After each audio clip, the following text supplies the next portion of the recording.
मध्य प्रदेश के मुख्यमंत्री डॉक्टर मोहन यादव ने पंडित कुमार गंधर्व जन्म शताब्दी समारोह का दीप जलाकर शुभारंभ किया। इस अवसर पर मुख्यमंत्री ने पंडित कुमार गंधर्व के जीवन पर प्रकाश भी डाला।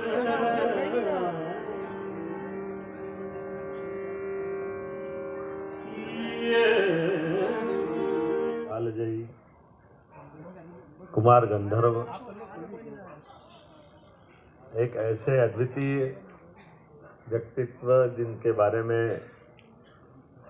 जिनकी जन्म शताब्दी है। हमने देवताओं को तो देखा नहीं,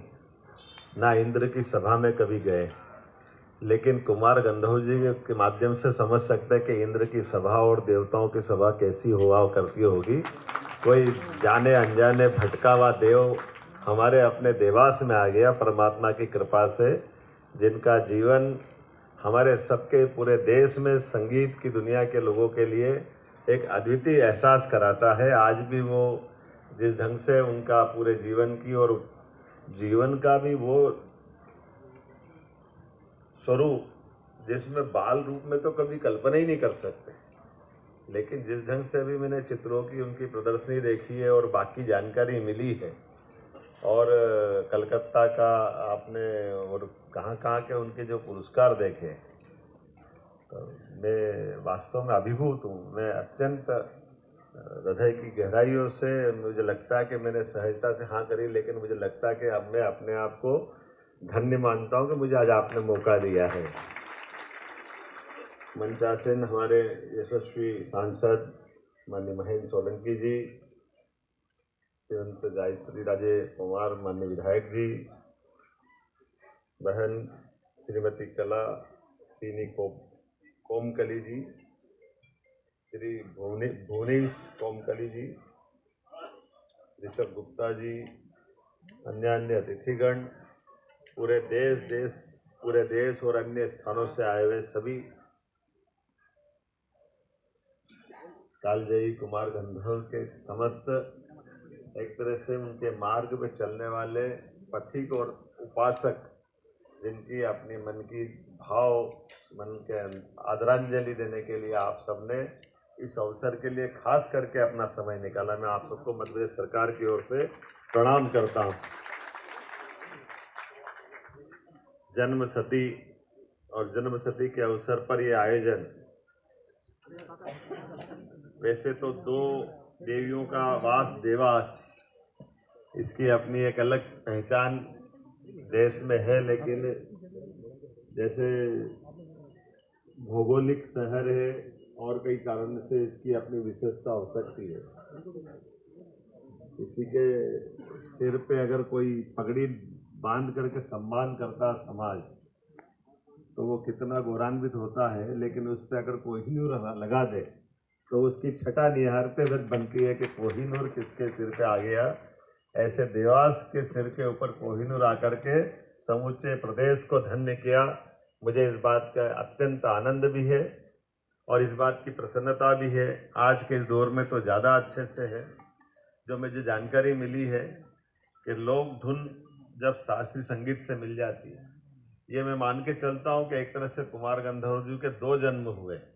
तो देवास का एक तरह से उनने उस तरह से भी अपना एक नया जन्म यहाँ से पाया है। जहाँ से वो चले उस समय की उनकी अपनी संगीत की यात्रा और बाल कलाकार के रूप में किस प्रकार से उनको सम्मानित किया गया और कैसे कैसे लोगों को उन्होंने अभिभूत किया, वो अत्यंत अलग प्रकार से आज भी रोमांच से भर देता है। और ये अच्छी बात है कि उस समय का चित्रों का संकलन भी दिखाई देता है, अन्यथा ऐसा लगता है कि थोड़ा अपन ने अतिरंजित बात कर ली, थोड़ा बड़ा चढ़ा के बात कर ली। लेकिन ये जो एक शब्द एक कहावत है हिंदी की, ऊँट के पांव पालने में दिख जाते हैं, तो ये जो कहावत वो कहावत नहीं, आप चरितार्थ करके कुमार गंधर्व जी के जीवन से दिखाई देती है कि जो हमने बाल कला का रूप में अपनी जो अलग अलग प्रस्तुतियाँ दी और जिन जिन महान हस्तियों के साथ उनके चित्र दिखाई देते, हम सब केवल कल्पना ही कर सकते कि वो कितना विराट व्यक्तित्व होगा उनका। और फिर एक और बड़ी बात, और परमात्मा को ये मंजूर होगा, हम तो ये माने तपेदी की टीवी तो बहाना थी, लेकिन उस बहाने से उनका संबंध यहाँ से भी आना था। और एक तरह से हम आज के दौर में भगवान राम का समय चल रहा है और भगवान राम के लिए वही दौर है जैसे भगवान राम का वनवास के पहले का जीवन और वनवास के बाद का जीवन सब मिला के राम राज्य है, ये हमको ध्यान में आता है। इसी प्रकार से कुमार गंधर्व का उनका अपना बाल्यकाल का और दक्षिण भारत में उनका बिताया हुआ समय और बाद के काल में जब बीमारी की अवस्था से निकल करके नए जन्म के नाते से 6 वर्ष की कठिन बीमारी की उस कठिन दौर के बाद और उस बीमारी में भी उनने स्वर साधना के माध्यम से कबीर का, मालवा का, रामचरितमानस का, लोक संगीत का, इधर उत्तर भारत का भी जो उनने अपने आप में एक तरह से उस में भी डूब करके उसको जो ऊंचाइयों तक पहुंचाया है,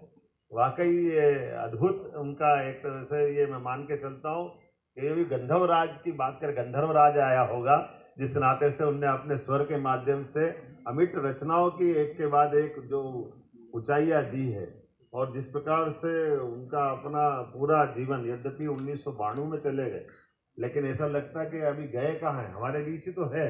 कहाँ जा रहे हैं हमारे बीच, हमको छोड़ के कोई जा सकते हैं। इतनी श्रद्धा से लोग आज भी उनको स्मरण करते हैं और ये होता ही है। कोई जीवन में लता मंगेशकर, कुमार गंधर्व ऐसे ही तो नहीं होते, उनका अपना आधार होता, उनका अपना व्यक्तित्व होता। तो मैं आज के इस अवसर पर अपनी ओर से इस पूरे कार्यक्रम के लिए भी आयोजकों का आभार मानता हूँ कि आपने मुझे बुलाया और मैं अपनी ओर से आपका पुनः एक बार वंदन करता हूँ, अभिनंदन करता हूँ। और ये शताब्दी में अभी आपने अपने स्तर पे कर लिया, अब सरकार के लेवल पे भी आप मेरे से इस संबंध में कोई मदद चाहेंगी तो मतलब सरकार की ओर से भी मैं इस पूरे आयोजन में सरकार को भी भागीदार बनाना चाहूँगा। निश्चित रूप से मेरी अपनी ओर से एक पूरे आयोजन के लिए आपको बधाई, बहुत बहुत धन्यवाद।